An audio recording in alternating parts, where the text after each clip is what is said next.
Greetings, ladies and gentlemen, and welcome to this latest edition of Tales from Outer Space, where I take stories from across the internet and read them for your entertainment. This particular story is called He Doesn't Bite, written by Sjanevardsson. The cat-to-cat lore officer, like others of her kind, stood just over 4 feet tall, fine-boned and slender, covered, as they were, in green and yellow feathers with a red beak and large eyes set on either side of her head. Humans tended to call them parakeets, or keets for short. Unlike their nicknamesake, however, cat-to-cats had arms ending in hands that disturbingly long fingers. The officer's fingers, at the moment, twirled a set of dull grey cuffs, while she puffed up her chest to appear in control of the situation. Those fingers trembled, and the feathers on her neck stood out in alarm. She was to arrest a human, one of those dangerous apes from a remote arm of the galaxy. This was the day she dreaded might come and hoped to never have to live to see. She'd never met one of them, but she knew they were larger, heavier-boned, densely muscled creatures with predatory eyes and diet. The stories she never hoped to verify terrified her.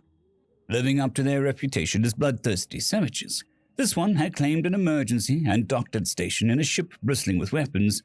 Carried within, the ship held a quantity of explosives that, if set off, would vaporize the ship and a good portion of the station with it.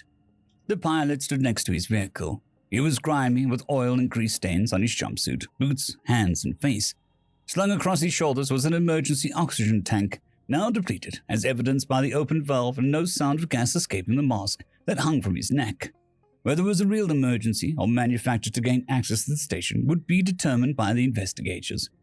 "Pilot Silas Roberts," she said, challenging the beast of a man in front of her, "I am placing you under arrest for the transportation of dangerous goods to a civilian station." "I figured as much," he said. He turned his back to her and put his hands behind his back. "I won't fight it. I don't bite, unless you ask nicely." The cuffs barely closed around the large wrists of the man. Her sensitive fingers felt the rough texture of his hands, as though humans had built-in work gloves. The solidity and weight of his limbs caught her full attention. She hoped the cuffs would hold. Maybe there was something sturdier in the station's garrison. "Ma'am," he said, "if you wouldn't mind, what's your name?" "Officer Takara," she said. "Follow the yellow lights on the floor. We're going to the garrison. Don't try anything. I'm armed and I'm not afraid to use it." "Yes, ma'am," Silas said. "You're in charge here." As they walked, Takara asked, "I know humans love war, but who are you fighting that you need all those weapons and explosives?" Silas laughed. "Ain't fighting nothing but asteroids. I'm a buster for a mining operation." "But all those weapons?" "Wait," he cut her off. "I'll explain after you. What did you mean that humans love war?" The tone of his voice raised the feathers on her face and neck, sending a shiver of fear down her spine and raising the feathers on the way down. Her hand tightened on the grip of her stunner, and she took an involuntary step back from him. Silas stopped and bowed his head. "I apologize for my tone, Officer Takara. I get fed up with hearing about how dangerous and scary humans are. We're all just people trying to make our way." Takara regained her composure and got them moving again. "I know about humans," she said. "Well, I hear stories." "The best stories can tell the worst lies, ma'am." Silas shook his head. "I'm not saying there are no dangerous humans, because there are. Plenty that I wouldn't want to face alone. But isn't it the same for everyone?" "The same how?" Aren't there dangerous keets out there too, like that weird cult that was doing medical experiments on kids?" He sighed. "I'd like to sick some of those dangerous humans on them." "Fine. I will concede that there are dangerous persons of all species." She relaxed her grip on her stunner. The human continued to cooperate and not make any threatening gestures.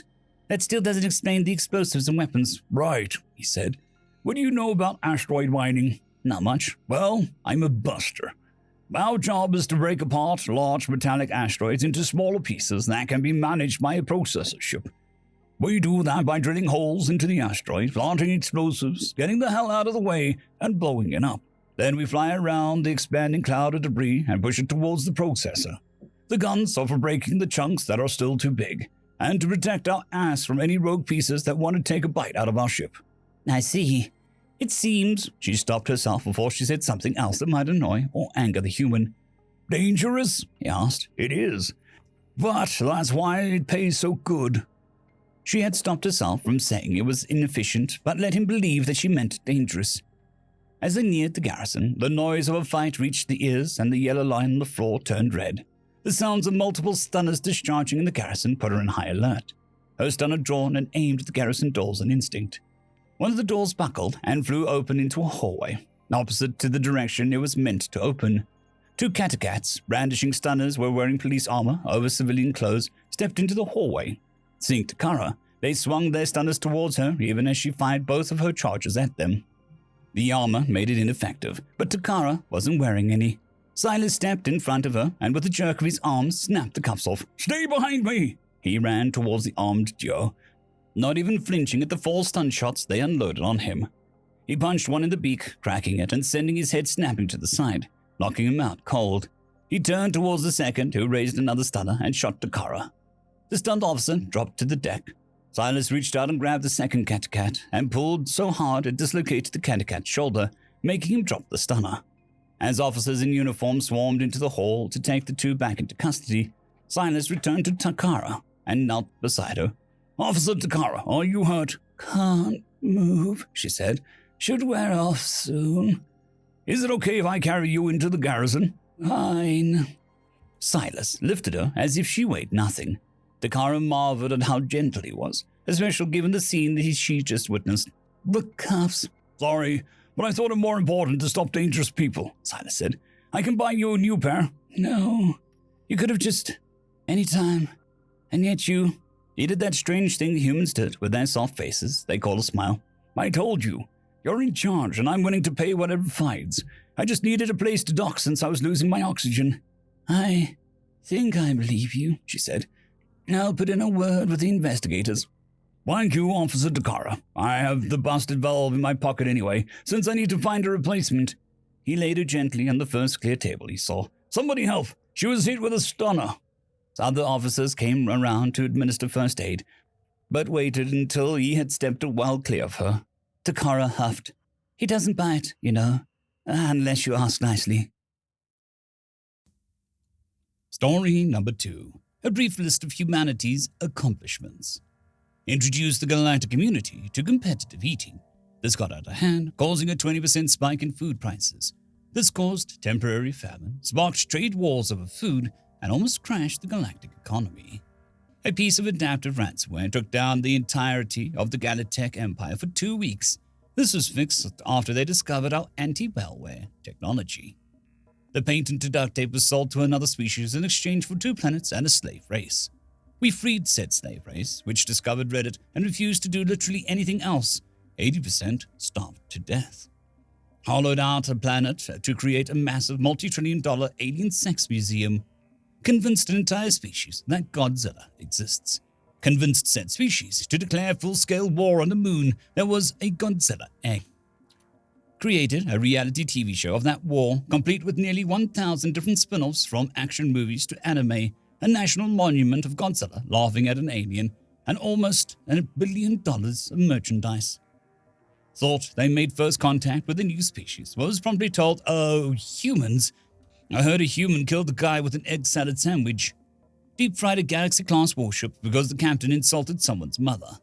Defeated a much larger empire by introducing the populace to beer the night before the invasion. A bored multi-trillionaire said that he would take any dare that cost less than $1 trillion. He built a massive single-use laser powered by potato batteries. It was successfully used in a battle where it destroyed a capital-class cruiser. End of story. I'd quickly like to thank the T5 peeps: Cold War Boomerwaffen, Severin Cerberus, Bushmaster 177, Henry the Red, Caspar Arnholtz, Cold War Boomerwaffen, Elijah Silvercross, Dragzoon WRE, and Severin Cerberus. Thank you very much.